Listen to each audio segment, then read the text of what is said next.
Калето, старата скопска чаршија, аквадуктот. Ова се само дел од проектите со кои градот Скопје се подготвува за 2028 кога македонската метропола ќе биде европски град на културата.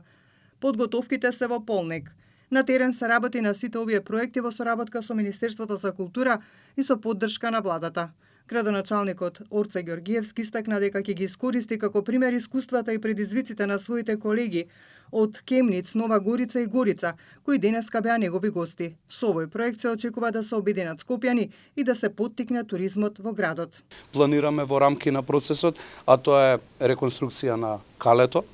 Најголем дел од настаните практично на Калето ќе бидат одржувани. Старата скопска чаршија, која што од вчера, благодарение на поддршката на Министерството за култура, започна да се реконструира. Аквадуктот, едно место кое што е вистински символ на градот Скопје, една реткост во Европа.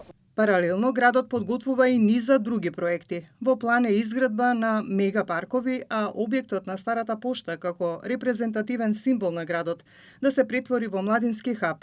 Интензивно се работи и на клучните булеварски решенија Момин поток, Љубјанска и Борис Трајковски, кои треба да бидат готови до крајот на годинава. Можеби малку покрај инфраструктурава и сериозните проблеми кои што ги имавме во минатото, ги споменувам овие културни објекти, но да знаете дека даваме се од себе. Кога сме веќе таму, зоолошката градина исто е во реконструкција во моментов, многу од живеалиштата се реконструираат, така да апсолутно секаде действуваме и што е најважно, сме консолидирани финансиски. Во фаза на евалуација се и набавка на 100 автобуси за градот Скопје и 50 за внатрешноста, дополнително и 40 нови камиони за комунална хигиена.